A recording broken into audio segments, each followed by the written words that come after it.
React में हम forms देख सकते हैं। फॉर्म्स आपने एक नॉर्मल फॉर्म देखा होगा जो हमने HTML में पहले डिस्कस किया है।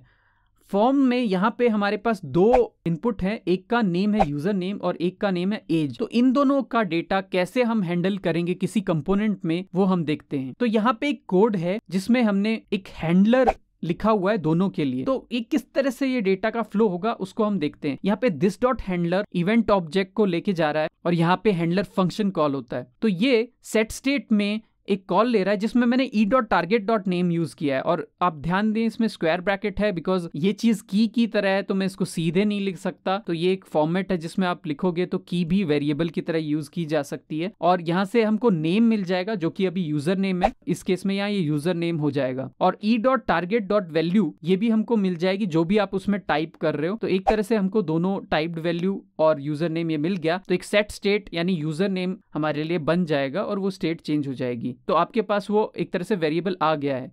अब हम देखेंगे क्योंकि ये इंटेलिजेंटली लिखा हुआ फंक्शन है, हम इसी हैंडलर इवेंट से दूसरा इनपुट बॉक्स भी हैंडल कर पा रहे हैं। यहाँ पे हम इस हैंडलर को कॉल करते हैं। यहाँ e.target_name में अपने आप अब एज आ जाएगा क्योंकि ये एक वेरिएबल था। अगर इसकी जगह आप वेरिएबल नहीं लिखते तो आपको शायद दो हैंडलर फंक्शंस लिखने पड़ते। तो यहाँ पे एज आ जाएगा और एज की जो भी टाइप आप कर रहे हो वैल्यू वो यहाँ पे सेट हो जाएगी स्टेट में। तो एक तरह से आप फॉर्म्स हैंडल कर सकते हो using this kind of approach. एक और चीज है जो आपको देखनी होगी, जब हम फॉर्म सबमिट करते हैं तो हम यहाँ पे ऑन सबमिट लिखते हैं, न कि नॉर्मल सबमिट बटन का यूज करते हैं। मतलब नॉर्मल सबमिट बटन से क्या होता है, आपका पेज सबमिट तो हो जाता है बट एक नया पेज रीलोड हो जाता है। रिएक्ट क्योंकि मोस्टली सिंगल पेज में आप यूज कर रहे हो तो आप नहीं चाहते कि कुछ रीलोड हो या दूसरे पेज पे आप जाओ। तो ऑन सबमिट वो चीज है जो आपका एक फंक्शन कॉल करता है जो सबमिट पे होने वाले इवेंट वाली चीजों को सबमिट करता है। नाउ ऑन सबमिट तो कॉल हो जाएगा, लेकिन प्रॉब्लम ये है कि नॉर्मल सबमिट बटन आपका पेज को रीलोड कर देगा या दूसरे पेज पे भेज देगा। तो इसको अवॉइड करने के लिए हम हैंडल सबमिट के अंदर e.prevent.default यानी इवेंट को प्रिवेंट करते हैं जो भी डिफॉल्ट उसके बाद होना है। तो इससे आपका पेज चेंज अवॉइड हो जाएगा। तो ये काफी इंपॉर्टेंट चीज है। अदरवाइज कई बार आप देखोगे रिएक्ट के फॉर्म्स में आप सबमिट कर रहे हो और उसके बाद में आप देख रहे हो कि व्हाइट पेज रीलोड होता है या कहीं और पहुंच जाते हो और आपको लग रहा है कि आपका हैंडल सबमिट चल ही नहीं रहा है। तो उस केस में हो सकता है कि दोनों इवेंट क्लैश हो रहे हैं, आपका ब्राउजर भी उसको सबमिट करने की कोशिश कर रहा है बाय डिफॉल्ट HTML फॉर्मेट के हिसाब से और आपका हैंडल सबमिट भी वर्क करने की कोशिश कर रहा है। तो इस चीज का आपको काफी ध्यान रखना है।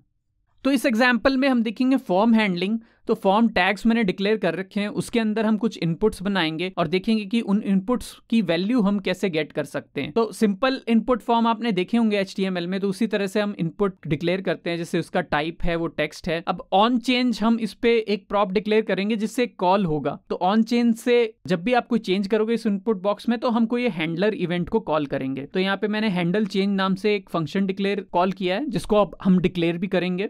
तो हैंडल चेंज को मैं एरो टाइप का दूंगा ताकि बाइंडिंग के कोई इश्यूज ना आए। तो यहाँ पे मैं इवेंट कर रहा हूँ गेट, क्योंकि इनपुट का आपने देखा होगा कि इवेंट.target में ही वैल्यू आता है। तो हम एक बार इसको प्रिंट करके देख सकते हैं। तो यहाँ पे आप जब भी टाइप कर रहे हैं कुछ इवेंट्स आ रहे हैं, सिंथेटिक इवेंट लिख के कुछ आ रहा है। तो इवेंट.target.value के अंदर जनरली इनपुट बॉक्स की वैल्यू आपको मिलती है, तो उसको भी प्रिंट करके देख लेते हैं। तो यहाँ पे हम टाइप कर रहे हैं तो प्रॉपरली उसकी वैल्यू आ रही है। अब क्योंकि यहाँ पे एक ही इनपुट बॉक्स है तो कौन से इनपुट से हमने ये वैल्यू ली है इसके लिए हमको एक नेम प्रॉपर्टी भी डिक्लेयर करनी पड़ेगी। तो अभी इसके लिए मैं एक और इनपुट यहाँ पे एक पैराग्राफ पुट कर देता हूँ। ये पैराग्राफ हम ये देखेंगे कि ये प्रॉपर वैल्यू हम स्टोर कर पा रहे हैं क्या स्टेट में, क्योंकि हम देखना चाहेंगे कि सारी वैल्यूज हमारे पास प्रॉपरली स्टोर्ड हैं या नहीं है। तो मैं जो भी वैल्यू हमारे पास आई है उसको सेट स्टेट से एक वेरिएबल में स्टोर कर लेता हूँ। तो जैसे ये चीज़ को मैं नेम वेरिएबल में स्टोर कर लेता हूँ। तो जो भी आपने ऊपर वाले बॉक्स में लिखा उसको मैंने नेम की बनाई और उसमें इवेंट.target वैल्यू पास कर दिया। तो क्योंकि हमने स्टेट ढंग से डिक्लेयर नहीं किया था ऊपर, वो आपको करना पड़ेगा। तो अब आप देखोगे कि यहाँ पे ब्लैंक आ रहा है। जब मैं कुछ टाइप करता हूँ तो अपने आप नीचे वो चीज प्रिंट हो रही है पैराग्राफ में। तो ये हमने एक इनपुट बॉक्स को हैंडल कर लिया है प्रॉपरली और उसको एक स्टेट वेरिएबल में अच्छी तरह डिफाइन भी कर दिया है। तो एक तरह से हम इस डेटा को आगे भेज सकते हैं। लेकिन अगर आप एक से ज्यादा इनपुट करते हो तो उस केस में क्या आप ये अप्रोच रिपीट करोगे या बहुत सारे हैंडलर बनाओगे? तो उस केस में हमको यूजफुल होगा कि हम एक नेम डिक्लेयर कर लें, जो हम पहले से भी डिक्लेयर करते आ रहे हैं। एक नेम एट्रीब्यूट डिक्लेयर कर लें फॉर्म पे। इससे ये फायदा होगा कि हम अपने आप, जो आपने यहाँ सेट स्टेट में एक नेम वेरिएबल डिक्लेयर किया था, जैसे अभी आप इसको चला के देख सकते हो एक बार, सेकंड वाले से वो वही ओवरराइट हो रहा है क्योंकि आपने सेट स्टेट में एक ही चीज लिख रखी है नेम, और दोनों उसी से इफेक्ट हो रहे हैं इस लाइन की वजह से। इस चीज को चेंज किया जा सकता है क्योंकि अब event.target.name में आपके पास दोनों के नेम अलग अलग आ रहे होंगे। जैसे यहाँ यूजर नेम आया है कंसोल में, यहाँ ईमेल आया है। इस चीज को हम यहाँ यूटिलाइज कर सकते हैं। हम प्रॉपर्टी को एरे स्टाइल से डिक्लेयर करेंगे और यहाँ पे event.target.name पास कर देंगे। तो event.target.name से ये होगा कि जब भी आपका हैंडल चेंज कॉल होता है तो दोनों केस में वो अलग अलग की को वैल्यू सेट करेगा। यानी फर्स्ट केस में वो यूजर नेम की में ये वैल्यू पुट करेगा, सेकंड केस में वो ईमेल की में वैल्यू पुट करेगा। तो दोनों अलग वेरिएबल बनेंगे, एक दूसरे को ओवरराइट नहीं करेंगे। तो दोनों को हम यहाँ पुट कर देते हैं। यहाँ state.username भी लिख देते हैं और यहाँ this.state email भी लिख देते हैं।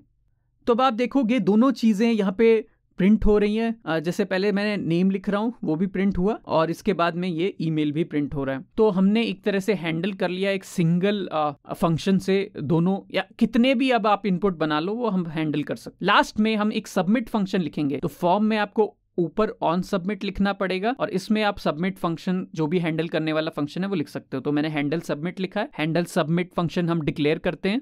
तो हैंडल सबमिट में हम ये देखना चाहते हैं कि ये दोनों वैल्यू जो हमारे पास आ गई थी उनको अगर हम कहीं फॉरवर्ड करना चाहते हैं, सबसे पहले तो देखेंगे सबमिट कॉल कैसे होगा। तो इसके लिए आपको एक सबमिट बटन चाहिए होगा। तो इनपुट टाइप सबमिट आपने पहले भी देखा होगा, फॉर्म में एक सबमिट बटन बाय डिफॉल्ट होता है। तो इस सबमिट बटन को यूज करने पे ही आपका ये ऑन सबमिट अपने आप कॉल होगा। तो जैसे ही आप कुछ वैल्यूज लिखते हैं और सबमिट बटन प्रेस करते हैं तो आप देखोगे कि ये सबमिट कॉल हो गया। बट एक तरह से पेज रीलोड हो गया। अगर आपने देखा हो तो पेज रीलोड होने से उसकी इंफॉर्मेशन भी गायब हो जाएगी। इस वजह से हम एक और लाइन लिखेंगे यहाँ पे जो इवेंट पे हम लगा सकते हैं। तो यहाँ पे मैं ई लिखूंगा और event.prevent default। तो प्रिवेंट डिफॉल्ट एक ऐसी चीज है जो इवेंट प्रोपोगेशन को रोक देती है। मतलब सबमिट बटन से क्या होता है कि फॉर्म सबमिट हो जाता है एक एक्शन टारगेट पे। तो एक्शन यहाँ पे है नहीं तो भी वो सबमिट हो रहा था। अब आप देख रहे हो कि सबमिट केवल प्रिंट हो रहा है, कुछ रीलोड नहीं हो रहा। तो बाय डिफॉल्ट जो नेचर है फॉर्म का वो ये है कि सबमिट बटन को क्लिक करते ही फॉर्म रीलोड हो जाता है और एक टारगेट पे सबमिट हो जाता है। तो वो चीज हम अवॉइड कर देंगे e.prevent डिफॉल्ट से। तो अब हमारे पास प्रॉपरली वैल्यू हम पुट करेंगे। तो आप देख सकते हो टारगेट में हमारे पास पूरा फॉर्म आ रहा है। ये पूरा फॉर्म भी हम देख सकते हैं और target.values में आप सबमिट बटन भी देख सकते हैं। तो इस चैनल पे हम देखते हैं इंटरेस्टिंग कोड कॉन्सेप्ट्स और उनके एग्जाम्पल कोड्स। अगर आप और ऐसे वीडियो देखना चाहते हैं तो सब्सक्राइब कीजिए